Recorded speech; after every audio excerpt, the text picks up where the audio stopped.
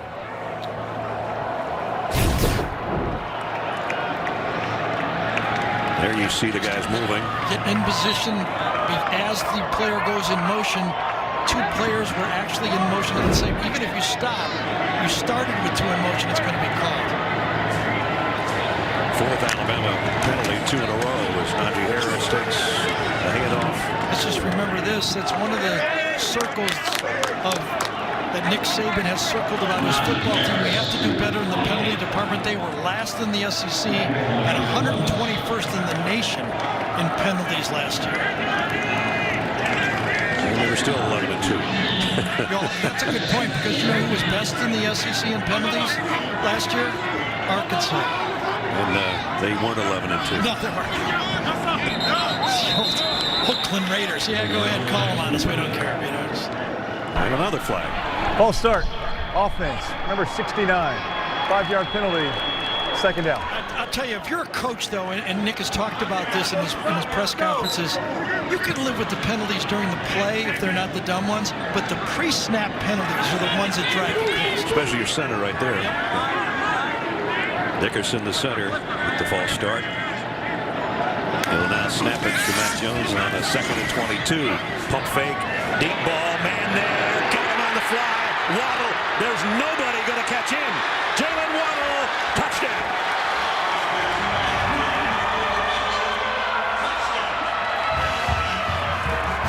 Another 78-yard touchdown pass.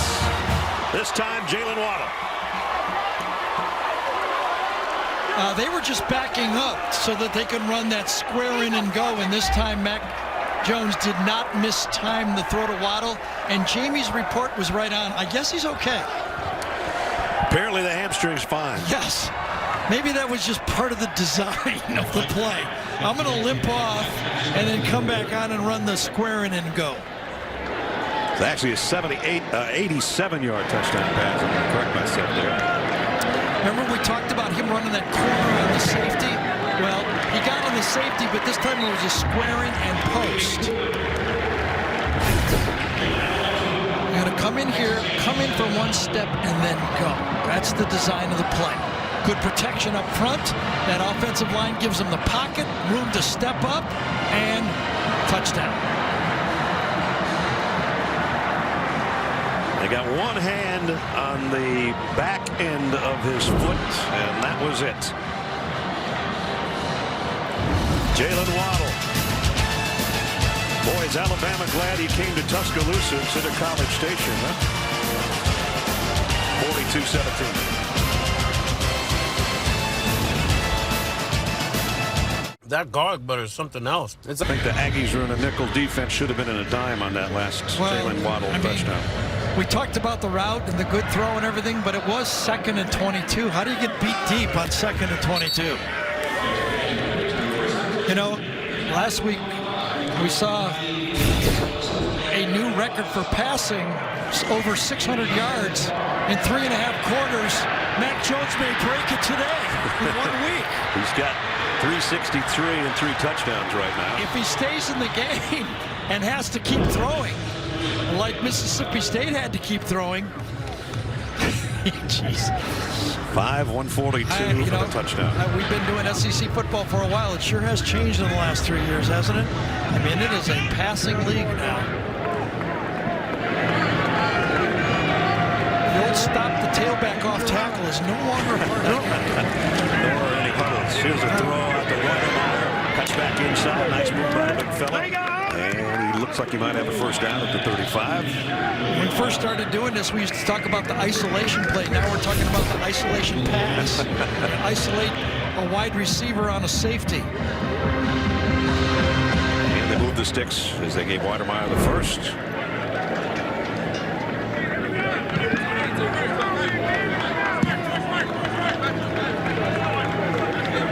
Spiller with Kellen Mond. And now he'll move the motion man, Jalen Preston.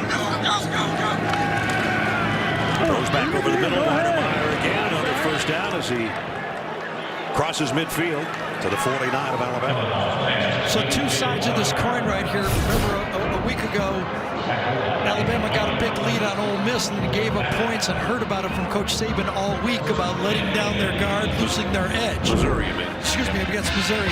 And this week now for Texas A&M, they're starting to play, okay, whether we win this game or not, we have to stay on an upbeat, because we got Florida next week, and we have to win next week at home against Florida. Continue to execute, finish the game, and play good, sound football so we feel good about ourselves going into the Florida game. Back in Bama territory at the 47. Throws out of the flat to Smith. Smith knocked out at the 44-yard line. And somebody over there slow to get up for Alabama. That is Christian Harris, I think.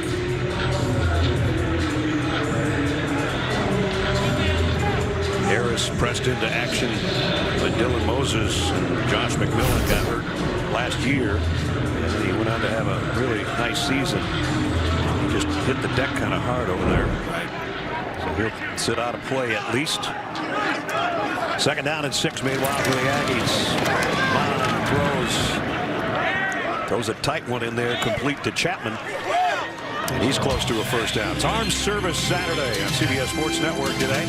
And the first game in the Commander-in-Chief's Trophy Series is Navy battles Air Force. And earlier today on CBS Sports Network, Army took on Abilene Christian, and they won big, 55-23.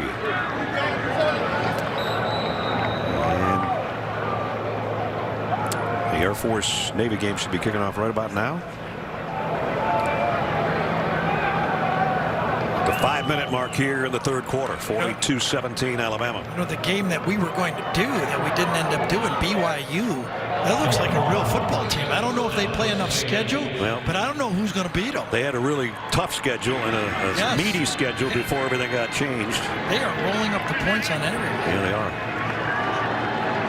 First down on the 37. By Will Anderson. That guy's on go. He just looks at the ball and he's like a track man. I'm going to get in this backfield and just blow up whatever I see. Just boom around the corner right here. One time it's Christopher Allen on one side, and this time it's Will Anderson. Defensive coordinator Pete Golding told us yesterday sometimes he doesn't go in the right direction and you go no, and then you go yeah. He doesn't go in the right direction, but he goes fast in whatever direction he goes.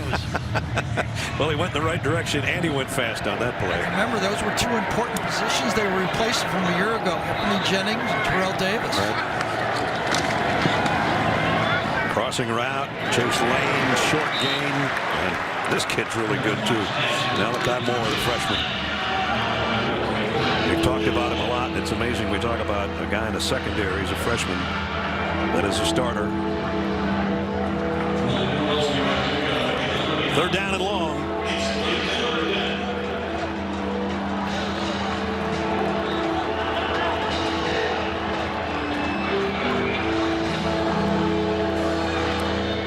Kellen Mond 19 out of 34 for 219 so far. He'd like to get, going to have to get more than 12 now. Weidermeyer jumped early.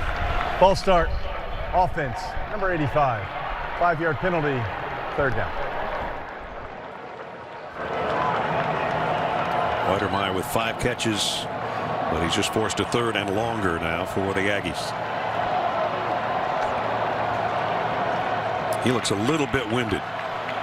Weidermeyer, that is. He's had to go from one side to the other. They moved him around a lot. Part of it because he was hitting himself in the head there. Probably knocked himself out. He was so mad at himself. Third down and 17. Mond fires across the middle. What a throw. And Chase Lane's got a first down. I tell you that Kellen Mond, he has a lot of physical tools. You know, I mean, as this team I wonder what this team will look like, you know, after game 5 games. You know, because they've got some talent. Their quarterback is a high-end player. These receivers will get better. They They've got a veteran offensive line. If they stay healthy, they will be better the second half of the season. He got enough smoke on that pass that Jordan Battle even got a piece of it, and still it's a first down inside the Alabama 27. And throws to Weidermeyer again.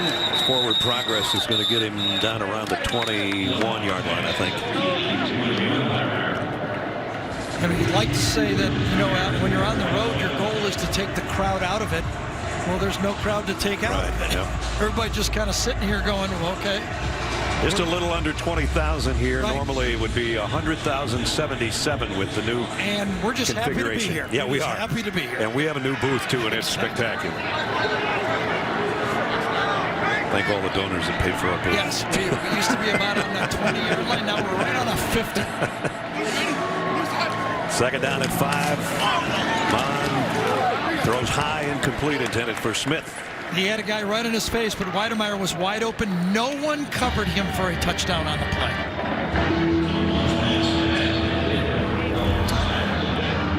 Well, they're trying to get these guys touches, but it's not enough. Yeah, well, pretty tough defense they're facing, and you have to do everything right against them. Yeah.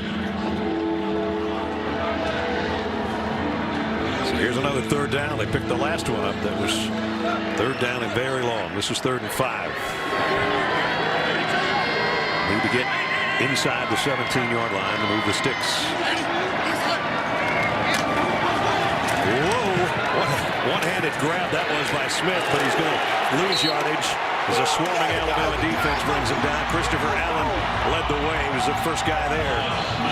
And this option play from shotgun, what you have to do as a quarterback is get on the inland line of scrimmage. He doesn't get close enough to him, and that allows Allen to stop the quarterback and the running back. He needed to come harder at that inland line of scrimmage, force him to tackle you on the option play, and then that gives you the pitch. And they're forced to go on 4th down as time is of the essence. We only got 16 minutes left in the game. So 4th down and 8. We're going to get the blitz right here unless they check it off now. If they get the playoff, just did, and here they come. Mond throws incomplete, and Alabama will take over on downs. From the shotgun, you see it coming. You've got time to deliver it. You know it's coming. Just did not get out of the break in time. He's actually, I think, talking to the receiver on the play. Dalen Preston, he's giving him an earful. He says it's a safety blitz. Turn out, help the quarterback. Yeah. Trying to explain that to one of the new receivers. Meanwhile, Alabama with a big lead takes over. Memphis just likes getting behind, I think. So this is Alabama's 40th play in the game, which might not be good, but you know what is good? When you have 42 points on 40 plays. It's not bad, is it? Brian Robinson in the backfield. Only the second time today, and he's going to get the carry to the near side. And got a pretty good gain out of it. Well, tomorrow it's an NFL CBS doubleheader. Early games. Tom Brady and the Buccaneers battle the Chargers. Later, the undefeated Bills, led by Josh Allen, take on the Raiders. While the Bears try to keep their perfect record intact against the Colts. It all begins NFL Today. JB and the guys, noon Eastern, right here on CBS. And we'll have an update on the Patriots-Chiefs game that, due to COVID, has been moved. And our third quarter is about ready to come to a close as players switch ends. Mac Jones will come over to the sideline. Everybody puts up 4 fingers, and if I was an Alabama fan, I'd feel pretty good about having 4 fingers in the air right now. End of 3 quarters in Tuscaloosa. Crimson Tide ranked number 2, and they look all of that ranking.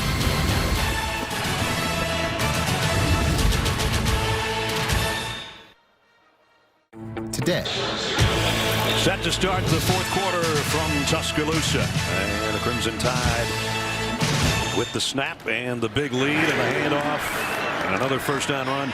Robinson still going. Finally getting a chance to play after Najee Harris played most of the 3 quarters. Brad and Gary back with you in the booth. Jamie down on the field. Well, you know, this was the year that we said, can A&M move up there in the Alabama territory? Unless something drastic happens, it's not going to happen this year. No, they're not as good as Alabama yet this year. They're not there yet. They're better. I think they're a better football team this year. And maybe, you know, if they get Florida next week and knock off Florida, maybe they get right back into it. The thing that for Alabama, the only red alarm I've got is the running game. That last play was the longest rushing play of the day for Alabama. And it was Brian Robinson, not Najee Harris. And when we come back here in a couple weeks, it'll be a better run defense for Georgia than the one we're seeing here today. And there's Brian Robinson with another good run. So I think if you look at, you know, not the championship with Tua, but if you look at the rest of the Alabama championships, they were well-balanced teams. Run the ball, pass the ball. Can they be more balanced? Well, obviously they can throw it, but can they be more balanced? I think that's the one thing coming out of here through 3 quarters. I don't think, judging this 4th quarter, even if they roll up some yards rushing, through the first 3 quarters, they could not get that balanced running game that I think that Alabama will want to be a national champion. Robinson got 16 on the last carry, and he got a couple more there. Leon O'Neal made the stop.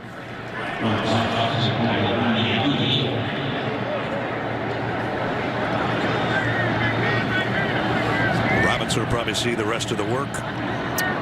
He had 10 carries last year in this game for just over 50 yards and a touchdown, and he had a couple catches as well. After that, it's Trey Sanders, who was one of the most highly touted recruits a couple years ago before being injured. Here's Mac Jones going deep. And nice coverage. Nope, maybe not nice coverage. He was headed for Mechie, and it's going to be pass interference. He was looking for a Jerry Jeudy type catch right there. Did you see that one the other night? Yes. Pass interference, defense, number 17. 15-yard penalty, automatic first down. If he would have gotten his head around, maybe. Yes, maybe. Jalen Jones was out of position. The only thing he can do is push from behind, basically, with his backside, and it's only a 15-yard penalty in the NFL. That would have been down there on the, 5-7 yard line. Yeah, as it is at the 27, a first down.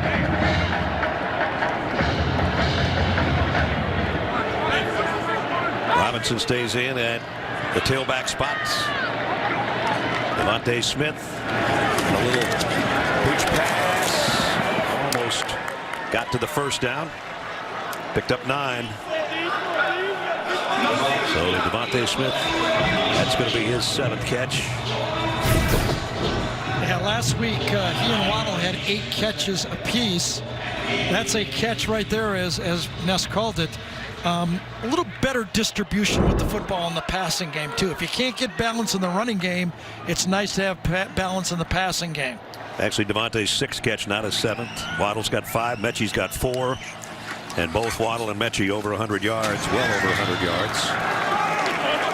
And now Brian Robinson's doing a lot of this himself. And now his offensive linemen go, keep on going. We got your back. So the pile gets pushed all the way just outside the 10-yard line. I saw Mel Ekior, number 55, start the push. He was the guy that's first loaded in and pushed from behind the offensive lineman, and then everybody else joined in. And then Big 55 said, yes, yes, yes. Gets the big, yeah, I started that push. That was me. And Brian Robinson shows that he wants a few more carries. Stays in there. Got it just inside the 11-yard line. Kind of kidding is who is Alabama going to let score this time? And here he goes down to the 6. You guessed Forster. Yep. And it may Forstall. And it might be. Might be Robinson. Spread that ball around. Little sugar for everybody. We thought, man, Miller Forstall, could he be the guy? Drive's not over. Yeah. Najee Harris has a couple. All the receivers have one. Who gets another one now? Oh, Forstall's on the sideline. That's not going to work. Not going to work. That's not going to work. They got Carl Tucker in there. Tight end. Devontae Smith in motion on 2nd down and 5. Robinson not going to get back to the line of scrimmage that time.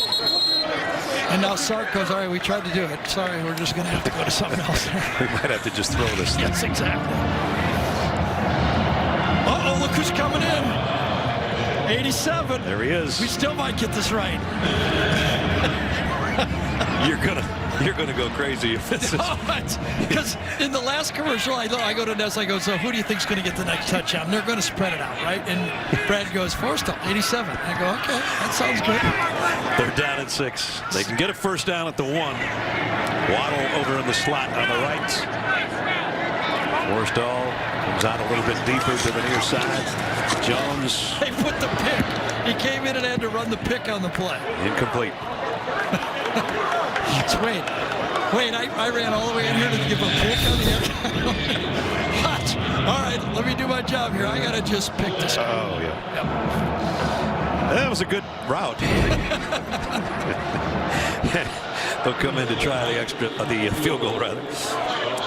Reichard had a couple of field goals and hit all 8 extra points in the game last year. This would be a 27-yard attempt. And it's up and perfect from 27. Tacks 3 more on. And the Crimson Tide rolling 45-17. Ready? Let's take a look at the GMC game changers. Can't do anything, run or pass, unless the big eaters up front give you the time or the space to do both, Garrett. Well, they did protection perfectly all day. Their running game wasn't quite there, but when you go 3rd and 22 and you could do a pump fake and throw a touchdown pass, you know that offensive line is doing their job. They ran for almost as many yards in that last drive that they ran the whole football game. I think Nick Saban, as we mentioned, looked at that and said, okay, you know, if we're going to play Georgia in 2 weeks, we need to run the ball better. And there they are, average 334 pounds a man.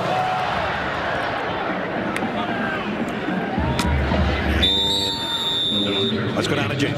Brad, the first Saturday in October is taking on a new meeting. It's the inaugural #3 Day to kick off college football mental health awareness week. You're seeing green ribbon decals being worn by players from both teams today, Texas A&M and Alabama. 14 other programs participating. Mark and Kim Helinski, the parents of Tyler, the Washington State quarterback who took his own life nearly 3 years ago, founded Helinski's Hope to drive initiatives like this to create powerful conversations to fight stigmas surrounding mental health in athletes. And speaking with players recently, honestly, it's working. The conversations are pretty eye-opening. We saw that all start a year ago, and what a great cause. Kellen Mond, wide open, Zaniah Smith trying to split the final 2 guys. They're going to bring it down now at the 32-yard line, but a big play down the middle. Had to know that that was the game plan going in. We opened with that. Can the running backs, can Zaniah Smith put some pressure on this defense, because from the running back spot, he can kind of get lost out there. They had their opportunities. They just weren't able to get to him enough, and when they did, he dropped one. 43-yard pickup down to the 32-yard line. Mond again, this time in trouble, and he's going to have to eat this one as he's dumped by Christian Harris. Matt, if he didn't get back to the line of scrimmage, could be the first sack of the game. Looks like he got just past the line of scrimmage, right? They got the marker right about the same spot they started. That might be one of those they look at, figure it out later. Right. So again, A&M not only finishing this game, but thinking about getting better for next week's game against Florida. Trying to come away from the game, finishing it off, continuing the fight, and get better. Kellen Mond just saw passing yard as past Johnny Manziel, and Brooks. Short throw to Weidermeyer. And Jordan Battle in on the hit. So if you come into this game, you're going to play the #2 team in the country. Next week, you're going to play the #3 team in the country. Not getting any easier, is it? Well, last year, they went 8-5, but remember, 3 of those losses were to the #1 team in the country. That's because right. They got #1, and then they got #1 coming back around, and they got another #1. LSU, Clemson, and Alabama, different times in that game. I think it was that way. It was something like that. 3rd and 6. Nice throw. Nice throw. He's pretty efficient. You wonder if they had the team around him. You know, if Kellen Mond was playing for Alabama, Right. Would he not have the 373 up? You know, like Probably. you know, if he was playing for Georgia with that team or Florida, this team is pretty good. They're not quite as good as Alabama. We'll see if they're as good as Florida next week with the home game. But this guy has improved every year in his career. He's tough as nails, finishes every game, never talks bad about his teammates. Right. Jimbo loves him, works hard. He's just had so much put on his shoulders the whole time he's been the starter. It's been him for 3 years. Set the throw again to the corner of the end zone, and both the receiver and the defender fall down. It was intended for Rennick, who had a touchdown catch earlier. Yeah, he had the matchup he wanted. Matched up against the inside linebacker, Christian Harris. Harris is right here, and he's looking around like, do I got this guy? Yes, I do, all by myself. No one deep, throw it up. Just stumbled and not there. Got their feet tangled up a little bit, both of them. But Christian Harris was actually a high school defensive back and wide receiver. He plays like it. Yes, plays very well in space. Lane in motion. Give it off. No, it's a nice play fake. And they're going to the same guy, and it's the same result. I'll tell you, they should have given that one off. I know it wasn't a read. It was a play-action pass, but that's the one time it looked like something opened up front. And Surtain did a really nice job on the back end for Alabama defensively. Watch the action open up here. A handoff would have been right to the safety. Yep. And Patrick Surtain plays it beautifully. Yeah, and remember the matchup was good last time? The matchup's not so good with this one. Surtain goes, a 46 number to cover. That's not bad. I can handle a 46. Preseason all SEC pick, Patrick Surtain. So third down. And timeout taken by Texas A&M at the 7.5-minute mark.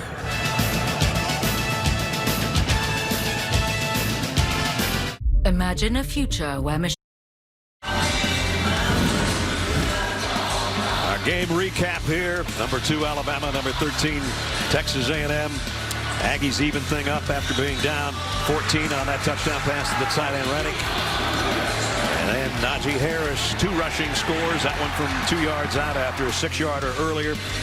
Mac Jones doing a great job spreading the ball around. Devontae Smith, sensational catch in the back of the end zone. And then Jalen Waddle, as Gary said, if you can pump fake and then throw that long, nobody's going to catch number 17. The second 75 or longer touchdown by Alabama today. The other one was to Mechie. That one went for 87. When Alabama added a field goal, and that's where we are, 45-17.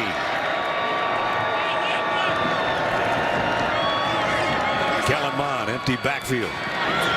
Throws to the corner. Man's there, and he's got it. Touchdown, and it's Aniyah Smith. So Smith did a big chunk of it. A 43-yarder to get him down there, and Kellen Mond hangs in and gets the touchdown pass of 14 yards. This is all to feel good. Getting on that airplane, that we finished the game, and we're ready for Florida. We're looking at ourselves. We threw for under 300. We've established another guy. Can you cover this guy all over the field? Because he's a tough cover. They've taken basically a wide receiver and put him into that Clyde Edwards-Helaire spot. Yep. He doesn't run the ball like Clyde Edwards-Helaire. Yeah, but very few guys do. That's right.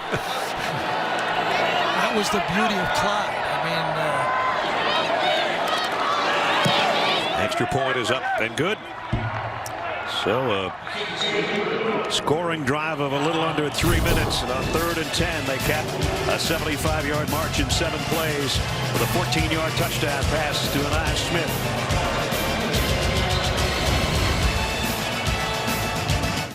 Over the last century, If you have some sort of satellite on your boat so you can watch the game. Coming up, our Jersey Mike's play of the game, presented by Jersey Mike's Subs. And across the way, with the refiguration of Bryant-Denny Stadium, our good friend Eli Gold and the Alabama Radio Network is now on the far side of the field. So Eli's calling everything backwards. as far as we see it and you see it, which is really tough to do. Trust me, I've done it on basketball a million times.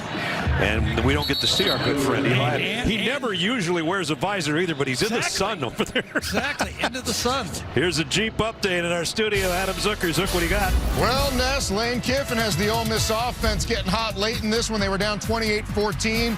Got a goal line stand against them, and then Matt Corral to Jonathan Mingo for his second touchdown grab of the day. Tied up early in the fourth quarter. Back to you. All right, good one there. Here it's 45-24. Mac Jones stays in. I thought we would see Bryce Young. Yeah, but after the touchdown, I don't think he wanted to put any doubt in this football game. No touchdown there, we would see Bryce Young.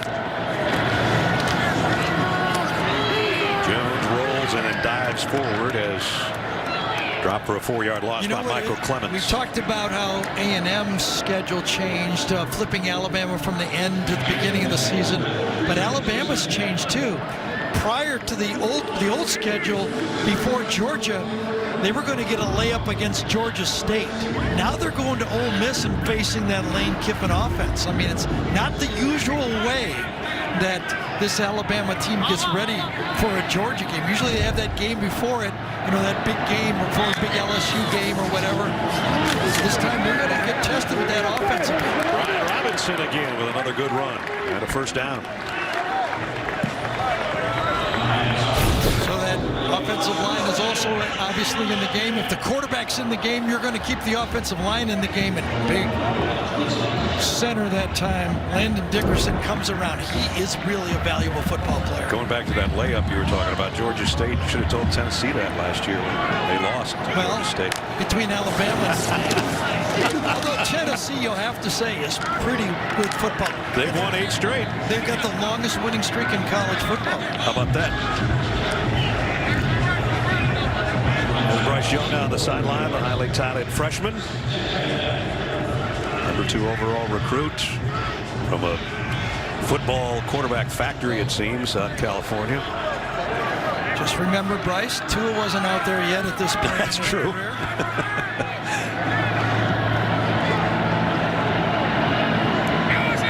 Waddle, motion man. Jones steps up, going deep again, man. Out there again, it's Mechie, and he is gone again. Touchdown, Alabama. Think we have a new star we can talk about. Holy cow. 63 yards for the score. I mean, you know, I just don't quite get. There's the route. Got one-on-one coverage. No safety help inside. And you take an outside technique. It's just terrible technique outside that time. Miles Jones knows he has no safety in the middle of the field, so he jumps to the outside and gives the free release receiver a chance on a touchdown play. Just uncalled for defense.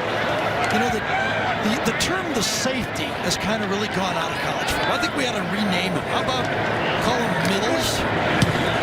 Backliners? Because they no longer play safe back there anymore. There was no help back there. 4th touchdown pass today, tying a career high for Mac Jones.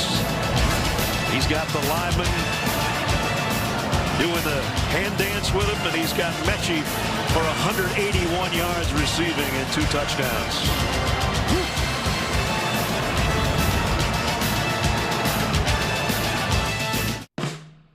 Last year practicing, and you know, Judy and Ruggs and all those guys.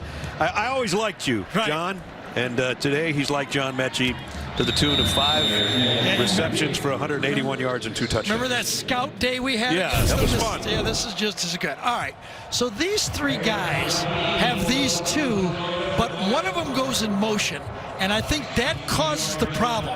The safety doesn't know who to take. Who has he covered? He double covers the tight end. The corner thinks he has help.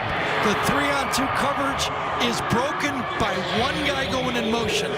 That is those type of things. You get fancy and they work on the blackboard, but in the game, it does not work. See, he was worried about Forrestal there, and see what happened to him? Yep. And that's why I say the word safety has to change. I haven't seen a safety. They don't play safe anymore. They're like corners. We've got a new quarterback for A&M, Haynes King.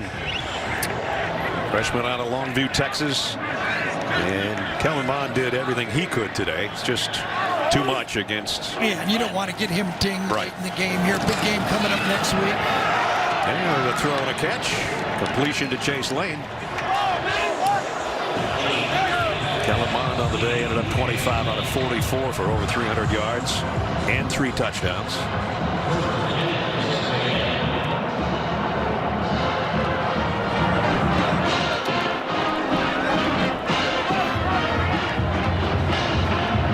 At the 5-minute mark, backup quarterback in for the Aggies, getting a little bit of work, scrambling around and doing a good job of it. Got flattened at the 45-yard line by DeMarco Helms. So the Aggies are going to be 1-1. Alabama will be 2-0. And I don't think there's going to be any change in the ranking for Alabama after this. A lot of people thought last week, great first half against Missouri. Not so hot. Nick Saban said in the second half we had to kind of lost our concentration once we got the lead. And he also mentioned not having the crowd there. Yeah. I think his players were not used to that. There was no juice. And he kind of challenged them that you got to provide your own juice out there. He said it was the same way for him. He said he walked out there and he said it felt weird for me. And he's pretty much seen it all. This throw broken up. Chase Lane, the intended receiver. Malachi Moore breaks it up. Malachi Moore had been excellent the whole game, for the very first quarter all the way through the game. So it's Arkansas is the last team to beat A&M 8 straight times. So remember, when you're watching Alabama play, you know, we talked about what A&M is measuring. They got to get ready for Florida next week and prove they can play or beat one of these big boys pretty soon, right? Right. For Alabama, every time you watch them play, you go, all right, is this good enough to beat Georgia, Ohio State, Clemson? You know, you measure against the top teams. Right. Well, Alabama's been the big brother in this conference for a long time, and Big Brother is moving to Monday. And the All-Star house guests are bringing the drama with them. Monday, watch a new episode of Big Brother All-Stars on CBS and catch up anytime on CBS All Access. So this is going to be the 33rd win of the last 34 at home for Alabama, and it will be, as we talked about 3.5 hours ago in the Open, and also when we showed you Nick Saban in his King's outfit, the King in his court, the assistants. This will be 20 straight victories. There it is again. And I love that. I appreciate the fact that Nick dressed up like that for us. We didn't know if we could get him in that outfit. And Kirby Smart will be next. And Kirby will try to break the string of 20 straight assistant coaches who have fallen to Nick Saban. Beat a guy that's won 6 national titles and has a really good football team again. The only thing is, I think Lane's up next. Ole Miss, right? Yeah, there you go. He can make that board. Next week we'll have Lane's picture. That's right. We do it in 2 weeks. Forgot about him because he hasn't played him as a head coach yet. Well, the adjustment was made by Dick Saban. Dick Saban, when he hired Lane Kiffin in 2014, it took him a year, but since 2015, when he had Jake Coker at quarterback, this is now the 74th game and the 34th time this Alabama offense has gained more than 500 yards. Lane changed it. And since then, Sarkisian has taken over, and it stayed the same. It's not actually, look at almost half the time they're gaining 500 yards in a football game. Not going to lose that many doing that. Nope.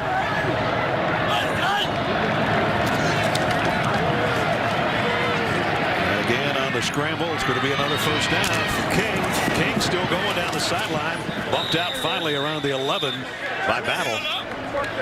Had Ryan Reddick open in the flat, but when you're a young first player, you look for your first guy, and you're I'm getting out of here. Yeah. I'm not going to look for anybody. I'm going to run. But Reddick helps him. Watch him come back and peel back.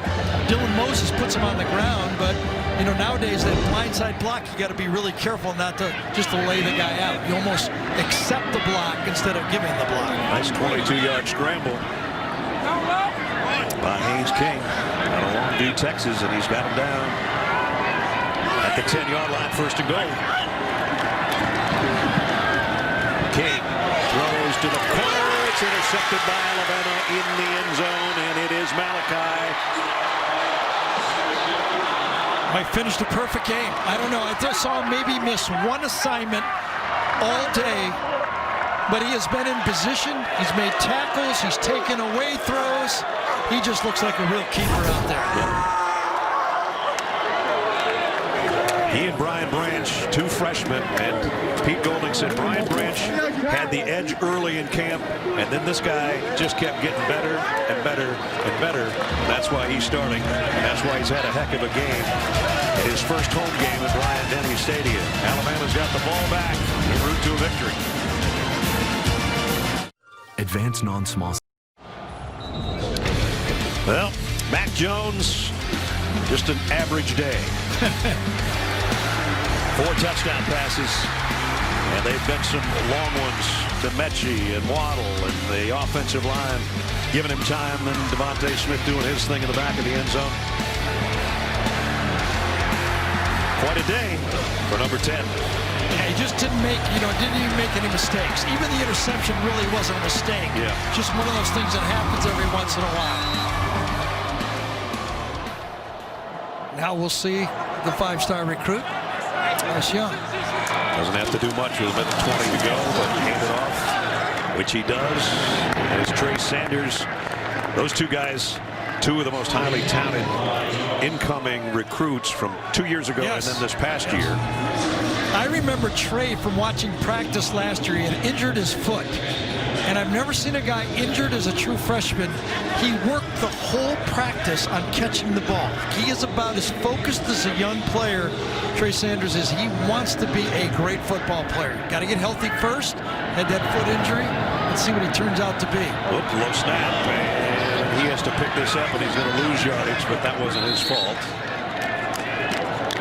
And so just when he got an 8-yard pickup, he ends up losing yardage. Coming up after our game, Adam, Rick, and BJ will have the day's best highlights on the college football postgame show presented by Rocket Mortgage, which is about 30 seconds away. So all in all, got to believe this Alabama football team is going to be worthy of taking a run in another championship, don't you think? Sure looks like it to me. Yep. I know there's going to be things that guy is not going to be happy about, Nick Saban, because he doesn't like giving up 24 points. I get that. But you take that away, and it was a pretty darn good outing for the first home game of the year. Resounding victory of 52-24 certainly isn't going to move Alabama off the #2 spot in the country as far as the rankings. And for 20 straight times, an assistant coach falls to the man.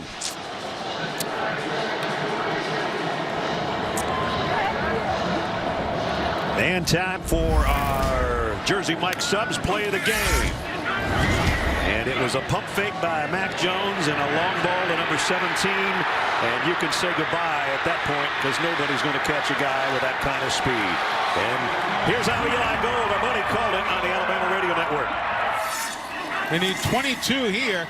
Mac's going to go long. He's got Waddle behind the defense. He's going to get a whole lot more than 22. Waddle's got it. He's to the 20, to the 15, to the 10, to the 5. 87 yards. Touchdown. Mac to Waddle. How about that? And how about that 87-yard touchdown?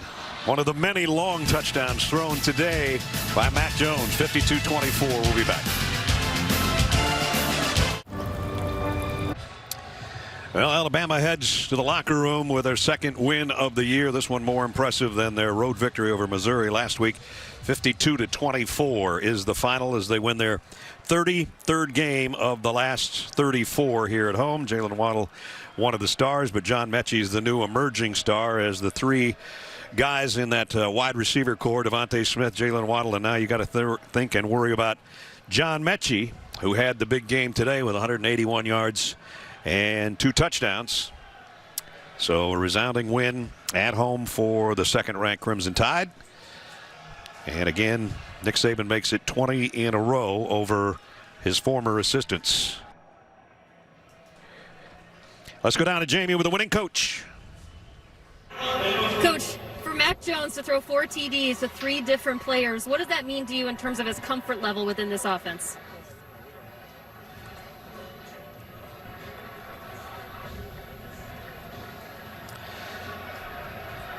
Okay, we'll hear from Coach Saban in the postgame. We have a technical problem down there as Coach Saban's headset is socially distanced from our sound, I guess. He'll be in the studio show with Zucker and the guys. 52-24 is the final. That'll wrap it up from Tuscaloosa for Gary Danielson and Jamie Erdahl. Brad Nessler saying so long for Tuscaloosa. Final score. Second-ranked Alabama 52. Texas A&M 24. College football postgame show presented by Rocket Mortgage is coming up next after these messages. See you next Saturday. The SEC on CBS. For now, so long from Tuscaloosa.